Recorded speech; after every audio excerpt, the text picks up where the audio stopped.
Hello दोस्तों, मैं अनिल कुमार। आप सभी का अपने चैनल में स्वागत है। आइए हम सभी आज प्रकाश चैप्टर का ही एक अगला टॉपिक प्रकाश का परावर्तन पढ़ेंगे। ये टॉपिक है। टॉपिक एक मैंने पढ़ाया था प्रकाश, क्योंकि प्रकाश के बारे में इंट्रोडक्शन देना था, वो मैंने पढ़ा दिया। अब मैं आपको प्रकाश के परावर्तन के संबंध में पढ़ाऊंगा। आप ध्यान से देखेंगे और इसे नोट डाउन करेंगे। मैं बोलूंगा नोट डाउन करने के लिए, 1-2 मिनट के लिए हट जाऊंगा। उसके बाद आप सभी ध्यान से देखेंगे। बीच में मैं कुछ शब्द नया लिखूंगा, कुछ वाक्य नया लिखूंगा, कुछ नया चीज बताऊंगा आप सभी को। आप सभी को मैं वादा दिलाता हूं कि कॉम्पिटिटिव में भी बैठेंगे तो ये रेलेवेंट है और 10th क्लास के लिए मैं पढ़ा रहा हूं, ऐसा आप लोग जानते भी हैं। और मैं पूरे चैप्टर समाप्त हो जाने के बाद, प्रकाश का पूरा चैप्टर जब समाप्त हो जाएगा, यानी कि प्रकाश और प्रकाश का परावर्तन, अपवर्तन और आँख, मानव नेत्र, इसी से रिलेटेड होता है। तो ये चैप्टर समाप्त हो जाएंगे। तीनों से रिलेटेड मैं प्रश्नोत्तर कर दूंगा। आप सभी के लिए मैं बता दूं कि NCERT के अनुसार मैं पढ़ा हूं, तो प्रकाश का अपवर्तन और परावर्तन कराने के बाद ही 10th क्लास के लिए मैं क्वेश्चन आंसर करवा दूंगा। आप सभी देखेंगे भी। और मैं आप सभी को बता दूं कि जो मैं पढ़ा चुका होऊंगा उसके लिए आपको खुद करना होगा, इसलिए पिछले वीडियो को देखते चलें और करते चले, आपको बेनिफिट होगा। और वन लाइनर जो क्वेश्चन बनेंगे कॉम्पिटिटिव एग्जाम के लिए वो तो मैं डालूंगा ही। तो आइए अब समझने का प्रयास करने से पहले आप सभी से नोट डाउन करेंगे। उम्मीद करता हूं कि आप लोगों ने नोट डाउन कर लिया होगा। वीडियो नोट डाउन करने के लिए पॉज करके नोट डाउन किया कीजिए, ठीक है। आइए देखते हैं। पहले तो प्रकाश का परावर्तन, रिफ्लेक्शन ऑफ लाइट, आप सभी जानते होंगे। हिंदी में तो उतना क्लियरिटी नहीं देता है। रिफ्लेक्ट और रिफ्लेक्ट मतलब होता है लौटा देना, है ना। और आई और एन मिल करके रिफ्लेक्शन बन जाता है, अर्थात दोबारा से फ्लैक्स करना। इसको शब्द में तोड़े तो री और जोड़ फ्लैक्शन, अर्थात री मतलब दोबारा और फ्लैक्स मतलब दोबारा चमकना।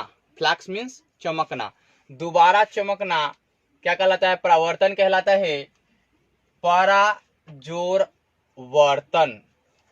परा मतलब दोबारा और वर्तन मीन्स वह प्रकाश का जो रंग होता है उनका दिखाई देना। परावर्तन, प्रकाश मूल रूप से कैसा होता है? श्वेत रंग का होता है। और वे श्वेत रंग कितने वर्णों में बटे होते हैं? तो 7 वर्णों में बटे होते हैं। वो मैं बताऊंगा आपको जब मैं पढ़ाऊंगा वर्ण विषय पर, उसमें मैं बताऊंगा। उससे रिलेटेड मैंने प्रकाश में कुछ भी नहीं लिखा है, मैं आपको बताते चलूंगा। तो देखें, प्रकाश का परावर्तन जो है उसकी परिभाषा मैंने लिखा है। प्रकाश की वह घटना जिसमें प्रकाश किरणें किसी सतह से टकराकर पुनः उसी माध्यम में लौट जाती है, प्रकाश का परावर्तन कहलाता है। अर्थात कि आप एक आईना ले लो और आईना पे प्रकाश किरणें पड़ेंगी और आईना से तो पार करेंगी नहीं, यह आईना के सतह के सामने से ही मुड़ करके किसी दूसरे पथ में उसी माध्यम में लौटेंगे। सबसे पहले ये जानेंगे कि प्रकाश किसी सतह पे पड़ेंगी तो प्रकाश का होगा क्या। तो प्रकाश किसी सतह पर पड़ेंगी तो प्रकाश का अवशोषण होगा, परावर्तन होगा, अपवर्तन होगा और क्या होगा? अन्य सभी घटनाएं होंगी। तो जो महत्वपूर्ण है वो है अवशोषण, परावर्तन और अपवर्तन। इसलिए कि अवशोषण होगा तो वो अपने अंदर ही रख लेंगे और परावर्तन होगा तो लौटा देंगे, और अपवर्तन होगा तो वह एक सतह से दूसरे सतह की ओर चली जाएंगी प्रकाश किरणें। तो परावर्तन में क्या होगा कि एक सतह पर टकराने के बाद पुनः दूसरी सतह के पास प्रकाश किरणें नहीं पहुंचेंगी। अर्थात कि प्रकाश किरणें अगर इस पे पड़ें तो इधर वाले सतह पे प्रकाश किरणें नहीं दिखेंगी या इसी सतह से फिर रिफ्लेक्ट होकर के चमकेंगी। आप एक आईना लेते हो और आईना को धूप में ले जाओगे तो प्रकाश किरणें उस सूर्य से आती हुई प्रकाश किरणें उस पर पड़ेंगी और रिफ्लेक्ट होकर फिर चमकती हैं। जो बच्चे होंगे आप सभी तो देखे होंगे कि यह चमकने की क्रिया किसके कारण होती है? प्रकाश के परावर्तन के कारण होती है। तो प्रकाश की परावर्तन में प्रकाश किरणें क्या होती हैं? जैसा कि आप लोग यहाँ देख सकते हैं कि यह एक परावर्तक सतह है और परावर्तक सतह पर एक किरणें आती हैं और दूसरी किरणें जाती हैं। यहाँ बढ़िया समझ सकते हैं, रे ऑफ इंसिडेंट और रे ऑफ रिफ्लेक्टेड, अर्थात कि आपतित किरण और परावर्तित किरण। तो ये आई किरण और ये गई किरण, अर्थात कि एक आने वाली किरण IR रे ऑफ इंसिडेंट और ये रे ऑफ रिफ्लेक्टेड अर्थात जाने वाली किरण, अर्थात परावर्तित तो होने वाली किरण है। तो आप सभी देख सकते हैं और समझ सकते हैं कि यह रिफ्लेक्शन की क्रिया किस सतह से होती है? तो चमकीली सतह से होती है। चमकीली सतह बनता कैसे है? तो इसके लिए मैं बताऊंगा, पर इसके बारे में ये पढ़ें, उसके बाद इससे संबंधित पद बताऊंगा तो मैं बताऊंगा। और आप ये सभी जाने कि ये जो भाग है, मान लो आप कि मैं यहाँ दिखाता हूं, ये कांच हो जाएगा। क्या हो जाएगा? कांच हो जाएगा। इसका एक सतह रंजित किया गया होगा, यानी कि रंगा गया होगा। क्या किया गया होगा? रंजित किया गया होगा, रंगा गया होगा। तो ये क्या कहलाएगा? दर्पण कहलाएगा। तो दर्पण से प्रकाश का परावर्तन होगा। किसी चमकीली सतह पे पड़ेंगे तो भी प्रकाश का परावर्तन होगा। और सबसे अच्छा परावर्तक जो होता है वो होता है चांदी।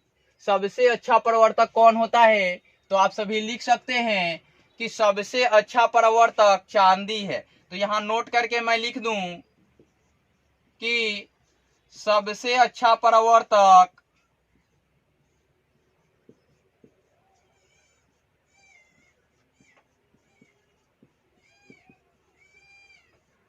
चांदी है।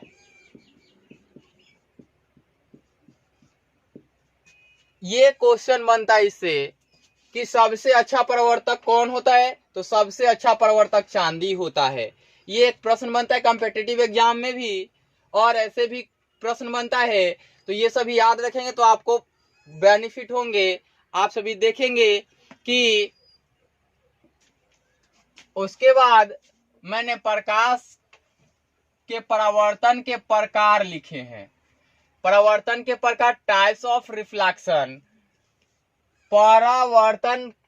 परावर्तक सतह की प्रकृति, परावर्तक सतह की प्रकृति के अनुसार परावर्तन दो प्रकार के होते हैं।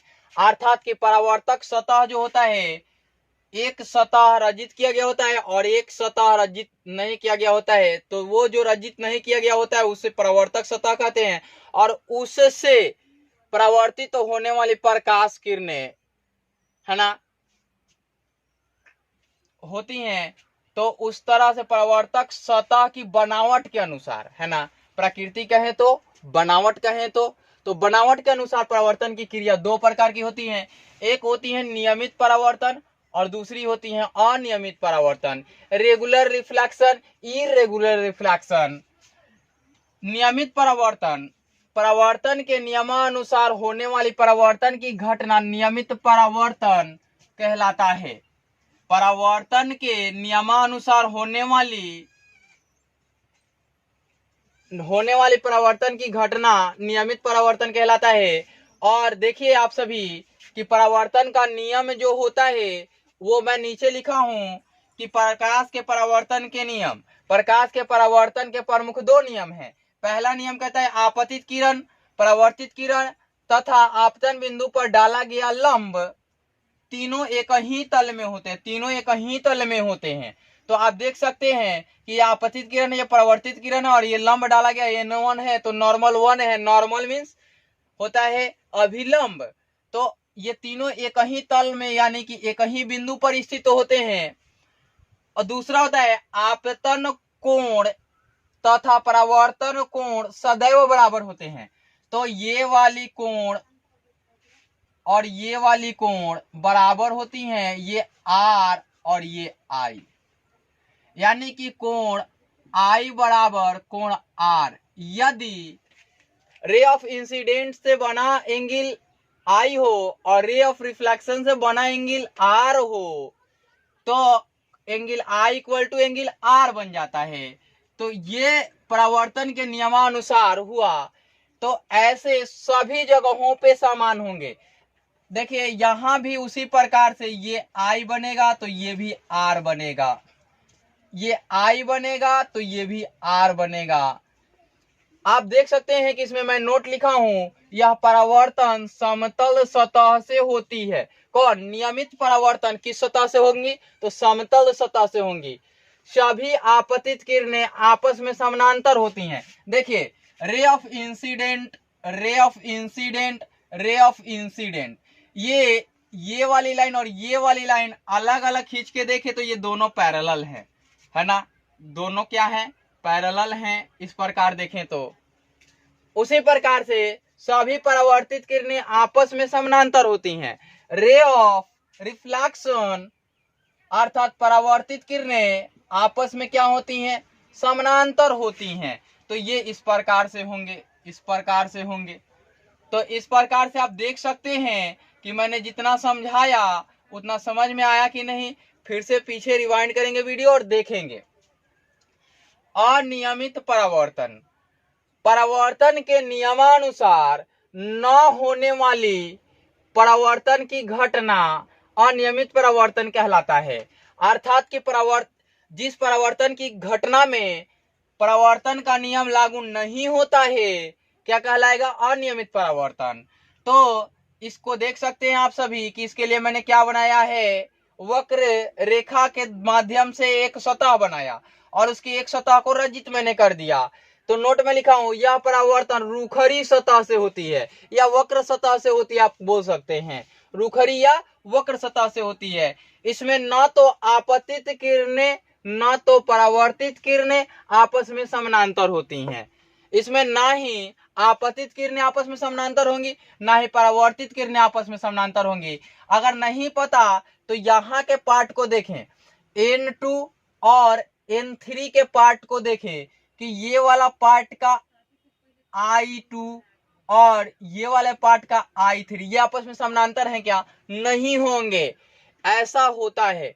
अब देखिए कि मैं तीसरे नंबर में लिखा हूं टॉपिक 2 का तीसरा, प्रकाश के परावर्तन के नियम, है ना?